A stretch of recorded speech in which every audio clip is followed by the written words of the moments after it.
Hello everyone, welcome back to my YouTube channel Suneet Jangra. जैसा कि हमने डेरिवेटिव मार्क की सीरीज शुरू की है, इसमें हम डेरिवेटिव मार्क देंगे। तो पिछली वीडियो में हमने देखा कि डेरिवेटिव क्या होता है, ठीक है, डेरिवेटिव के कितने टाइप होते हैं और इसके पार्टिसिपेंट कौन से हैं। ठीक है, आज हम इसके डेरिवेटिव के टाइप्स को डिटेल में एक्सप्लेन करेंगे। फॉरवर्ड और फ्यूचर कि फॉरवर्ड कॉन्ट्रैक्ट क्या होता है और एक फ्यूचर कॉन्ट्रैक्ट क्या होता है। तो चलिए शुरू करते हैं। Future contract.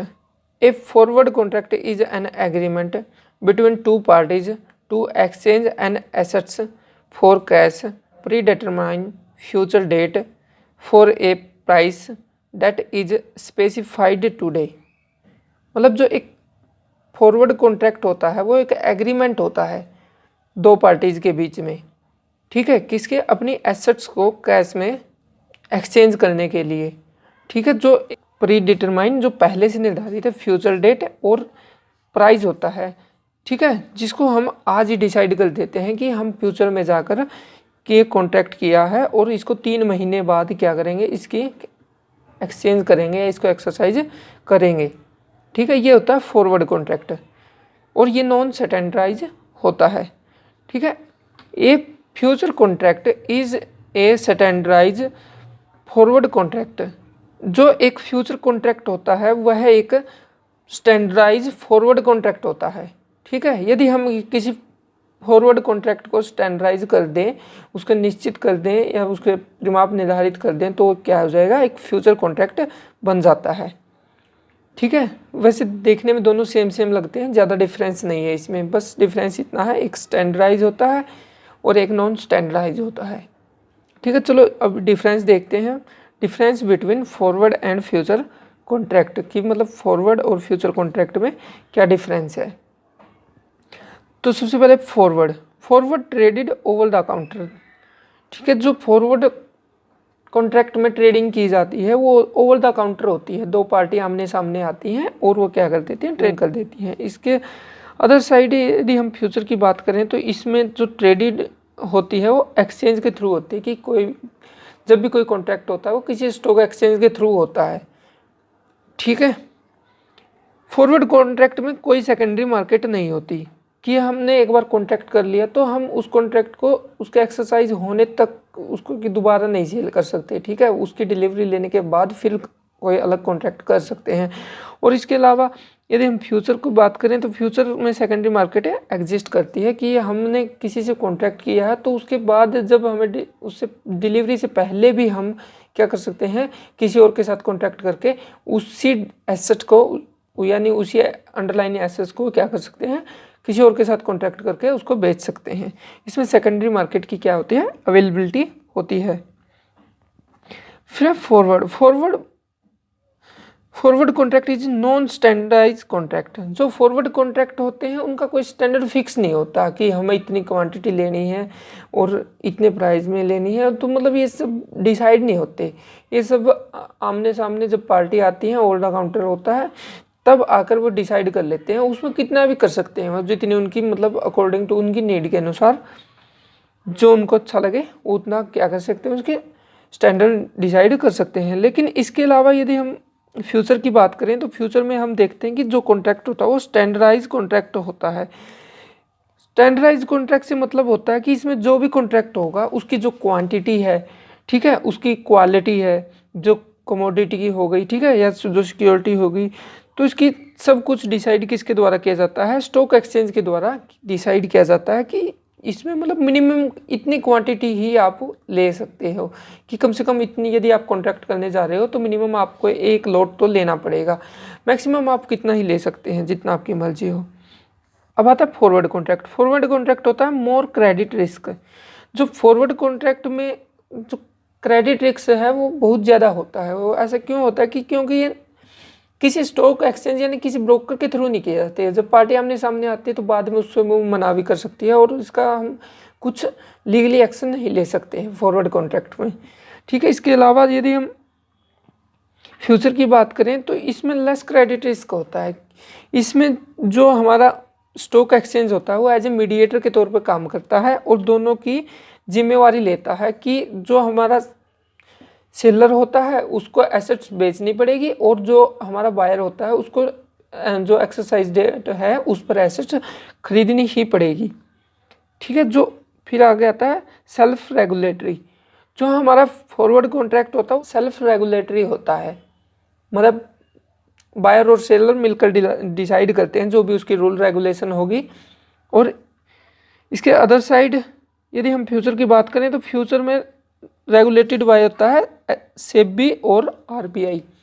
इसमें जो भी रूल रेगुलेशन डिसाइड किए जाते हैं कि हम क्या क्या रूल फॉलो करेंगे, ठीक है, किस बेस पे कॉन्ट्रैक्ट करेंगे, तो ये सब किसके द्वारा, सेबी या आरबीआई के द्वारा दिए जाते हैं।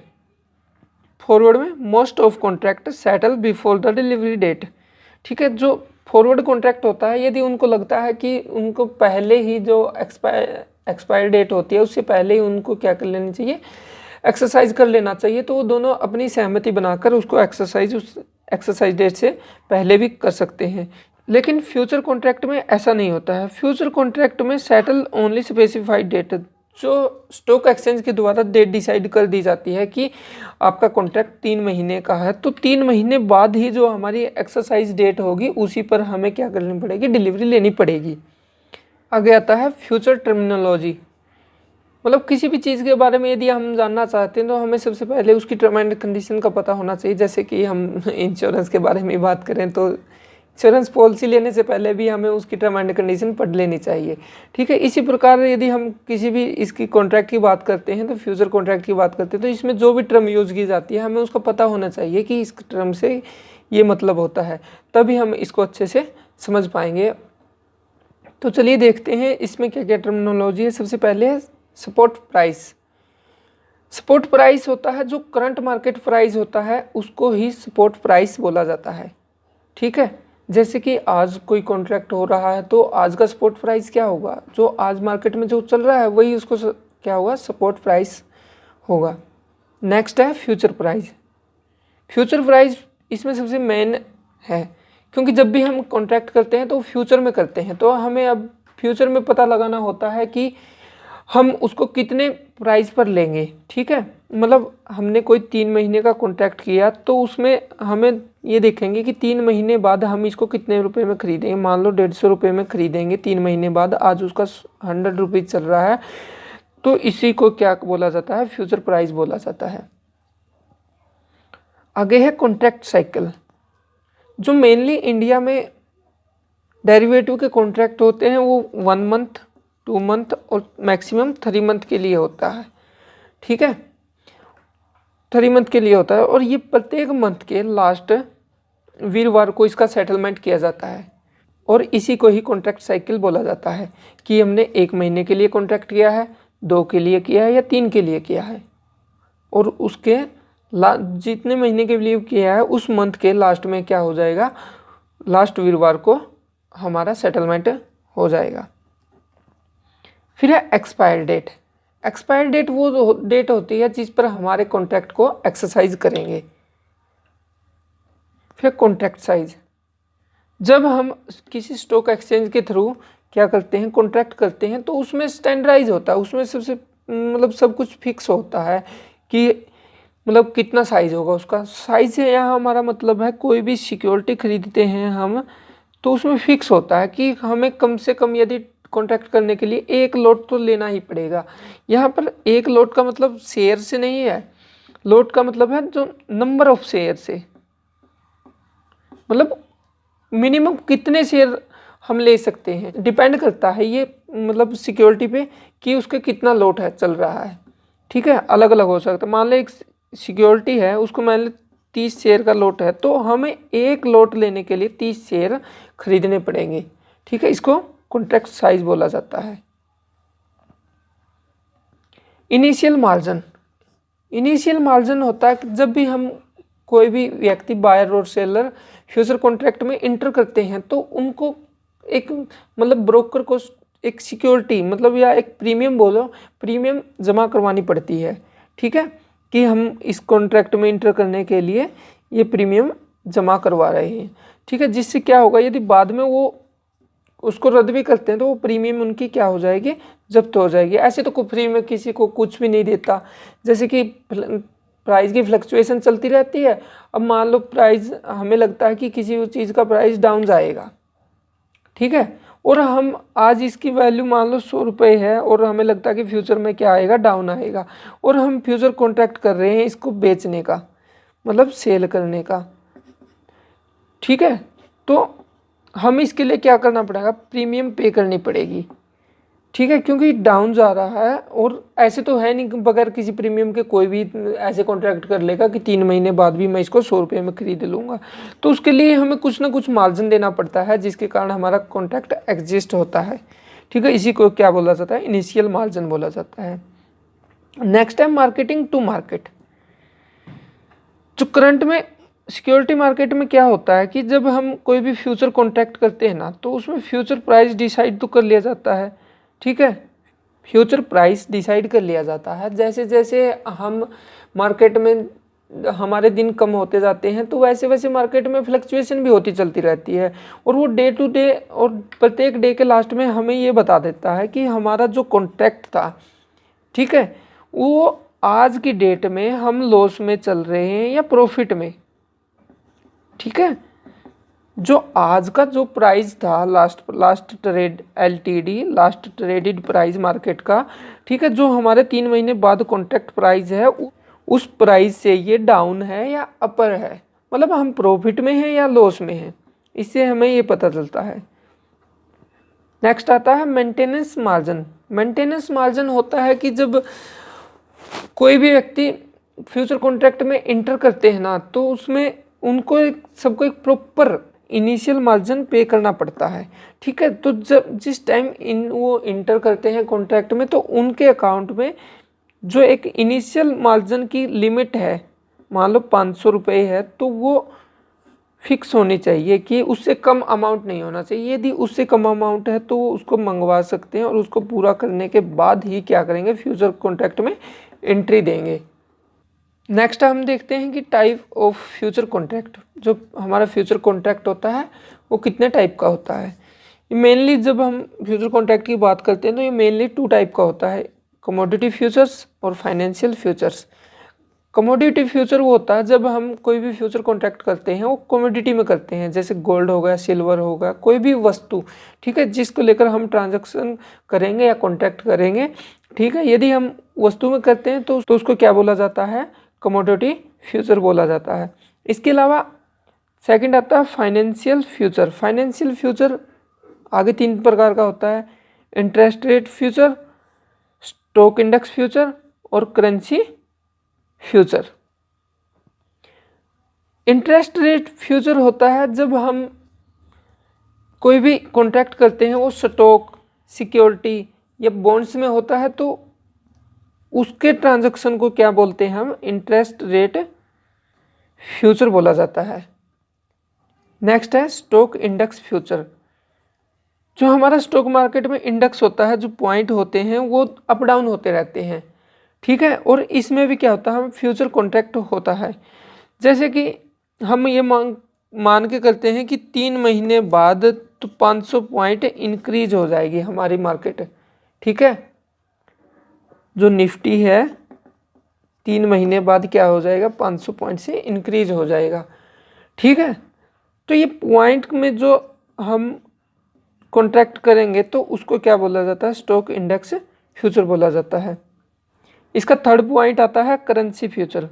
करेंसी फ्यूचर जब हम हमारा जो इंटरनेशनल ट्रेडिंग करते हैं या हमारी जो MNC होती हैं, तो कई देशों में फैली होती हैं, ठीक है, उनमें कई देशों से कॉन्ट्रैक्ट आते हैं तो डीलिंग करती हैं।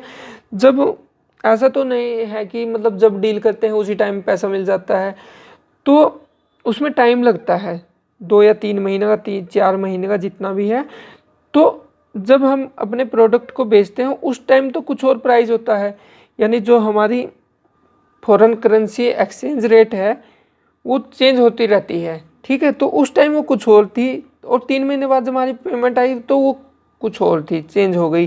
तो इसकी वजह से क्या होता है, इसकी वजह से कभी कभी तो ऐसा नहीं है कि वो बढ़ेगी घटेगी, तो कुछ भी हो सकता है, जिसकी वजह से जितने में हमने कॉन्ट्रैक्ट किया था, वो जितने में हमें अपना सामान बेचा था, तो उतनी अमाउंट हमें नहीं मिलती, कई बार लॉस भी हो जाता। तो ऐसी कंडीशन में हम क्या कर लेते हैं, तो करेंसी फ्यूचर लेते हैं, जिसमें दो देशों के बीच में होने वाली जो फॉरेन एक्सचेंज रेट है उस पर वो किया जाता है, फ्यूचर कॉन्ट्रैक्ट किया जाता है कि हम इतने पैसे को 3 महीने बाद दे देंगे। ठीक है, जो उसमें हमें सिक्योरिटी हो जाती है कि हमारे 3 महीने बाद जितने का सामान बेचा था उतना ही अमाउंट मिल जाएगा। आगे है मैकेनिज्म ऑफ फ्यूचर कॉन्ट्रैक्ट, कि मतलब फ्यूचर कॉन्ट्रैक्ट काम कैसे करता है, मतलब इसमें कौन से स्टेप होते हैं जिसको फॉलो करके फ्यूचर कॉन्ट्रैक्ट किया जाता है। ठीक है, तो फ्यूचर ट्रेडिंग इन्वॉल्व, मतलब इसमें शामिल होता है एक लीगल एग्रीमेंट होता है, मतलब एक कॉन्ट्रैक्ट होता है तो बायर और सेलर के बीच में। ठीक है, जो एक pre determined price and pre determined time होता है, इन्हें फ्यूचर में डिसाइड करते हैं आज ही कि हम इस डेट पर कॉन्ट्रैक्ट करेंगे।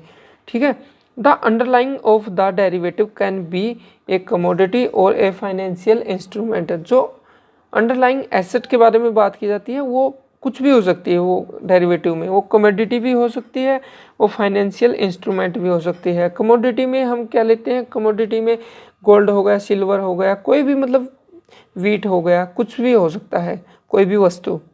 ठीक है, फाइनेंशियल इंस्ट्रूमेंट में क्या लेते हैं हम, फाइनेंशियल इंस्ट्रूमेंट में लेते हैं बॉन्ड्स, इक्विटी, शेयर। ठीक है, the most important point to be considered is that in the future trading the buyer and the seller have an obligation to fulfill the contract at the predetermined price and time।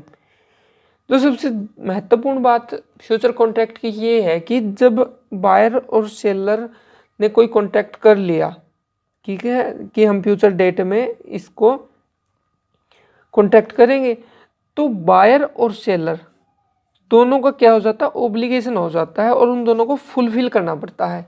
ठीक है, जो उन्होंने time decide किया था और जो उन्होंने price decide किया था उसी पर उन दोनों को वो कॉन्ट्रैक्ट फुलफिल करना पड़ता है। ठीक है, अब हम देखते हैं कि मतलब कोई भी फ्यूचर कॉन्ट्रैक्ट होता है वो काम कैसे करता है। अब हम देखते हैं इसमें पार्टीज कौन सी होती हैं। मेनली फ्यूचर कॉन्ट्रैक्ट में 2 पार्टी होती हैं और एक मीडिएटर होता है। ठीक है, जो उन दोनों को मिलकर क्या करता है, उनके कॉन्ट्रैक्ट को सेटल कराने में उनकी मदद करता है। ठीक है, इसमें एक तो होता है लॉन्ग पोजीशन बनाने वाला और एक शॉर्ट पोजीशन बनाने वाला। शॉर्ट पोजीशन में हम क्या बोलते हैं इसको, सेलर, ये होता है सेलर, और ये लॉन्ग पोजीशन का मतलब होता है बायर।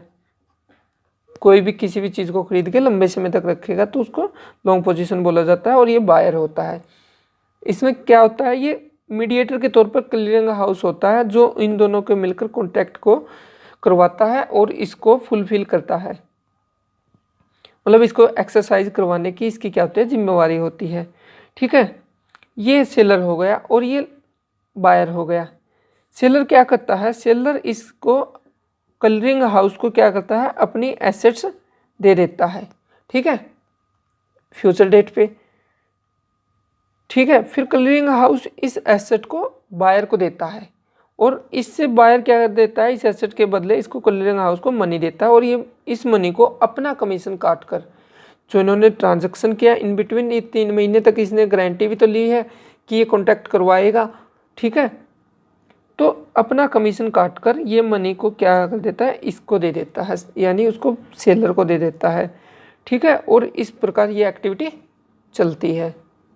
तो आज के लिए इतना ही।